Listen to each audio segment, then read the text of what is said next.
Hello Internet, my name is Vic. As you may or may not know, March 31st is Trans Day of Visibility. It is a day dedicated to all the people in the trans community, which it is an umbrella term, so that includes non-binary people as well. It's just a day dedicated to the visibility of trans people. Whether they're out or whether they're closeted, it is a day to acknowledge that you are valid and you matter. I wanted to answer some questions. I found a post on Facebook that had these questions on it. These are basically questions that a lot of cis people ask. Cis is when you identify with the gender you were assigned at birth.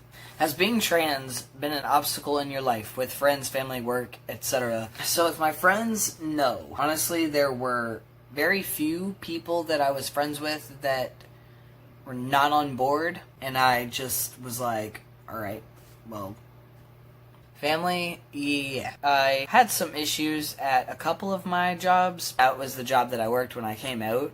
I can understand why it was difficult. Basically, like, people transition with you in a way. Some people don't transition with you at all, and they're like, no, I'm going to do this to spite you, and then that's when you have to know that boundary to set. How long have you known? So like I said, I knew when I was a kid that I wasn't like my peers. Let's put it that way. I never really was comfortable with my body. I've known my whole life, but I guess I just never knew the terminology because I wasn't educated on it. What are your pronouns?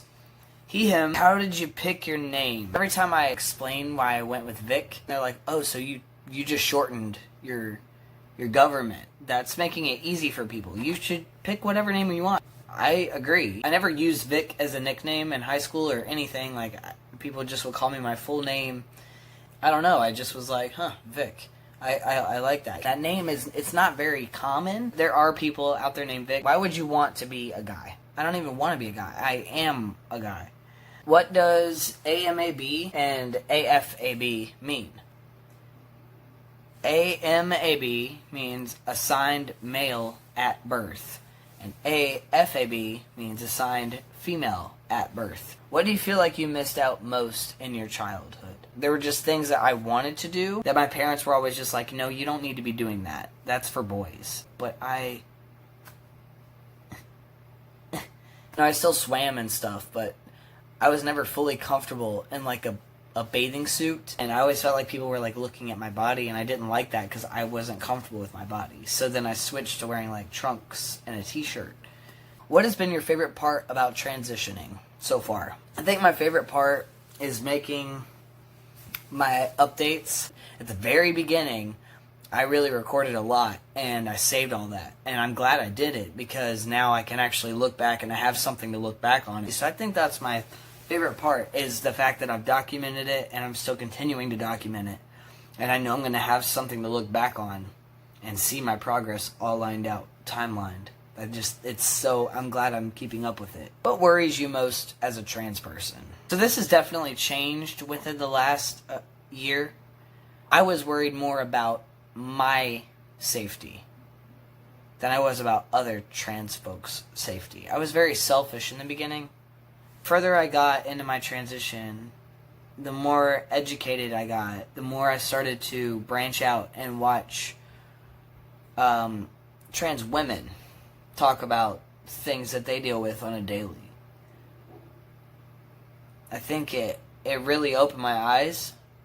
So now what worries me most as a trans person, I worry about my trans sisters. I worry about trans women a lot more than I worry about trans men. And that's not to say that trans men get less backlash than trans women. I think it all really depends on where you're located. Does your family accept you? No.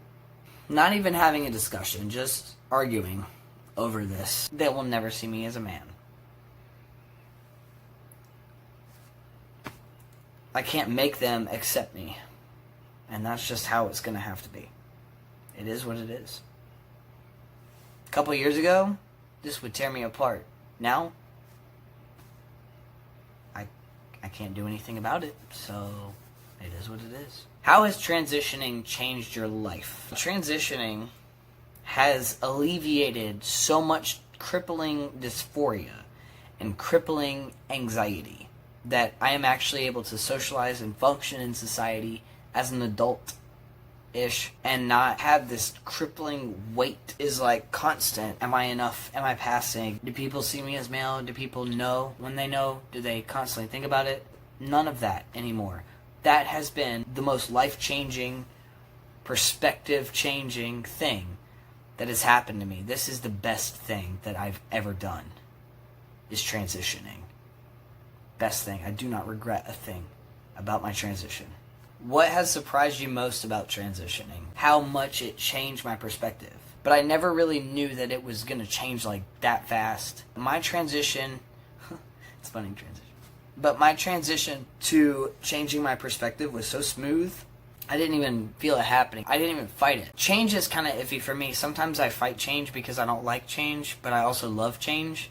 It's kind of a complex emotion. A whole new way of processing emotion. A whole new way of processing facts. A whole new way of reacting. A whole new, thing, and that was all thanks to hormones. What would have made it easier for you to come out? I think being more educated on the terms, that way I could have, come out better. What has been the hardest part so far? I think the hardest part was accepting that my family is not going to accept me. Dealing with the misgendering prior to being on hormones. I spent countless nights crying myself to sleep because of that shit. I gave them more power than they deserve. How do you know you're trans? I counter this question with, how do you know you're cis? You just know. How does it feel to transition? It feels amazing. Obviously, it's not all sunshine, rainbows, and happy times, but it does feel great. The best part about being trans, you really start to discover yourself, and you really start to connect with yourself, and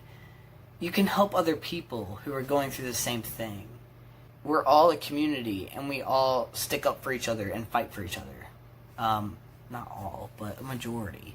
And we have so much love and care and compassion for each other. We're like a big family. And I love that. I love being a part of this community. How can I make things better for you? Support. And don't try to speak for trans folks. You can advocate, but don't try to speak for them or over them. What are you most excited about in your transition? I have a full beard, and I've had my surgery, and especially top surgery, and I can go to the beach and have a shirt off and swim, and it's just people don't really think about swimming and how frustrating and stressful it can be for trans men and trans women. I'm most looking forward to being completely comfortable in my skin. And until then, I'm going to keep pushing. Stay tuned for more content and keep an eye out on my socials. They are as follows. And I will catch you in the next video of whatever I make. Have a good Trans Day of Visibility, everyone. And remember, you're valid, whether you're out of the closet, halfway out of the closet, so far in the closet that you don't even know where the door is. You are valid, and you matter, and you are enough. Have a good one.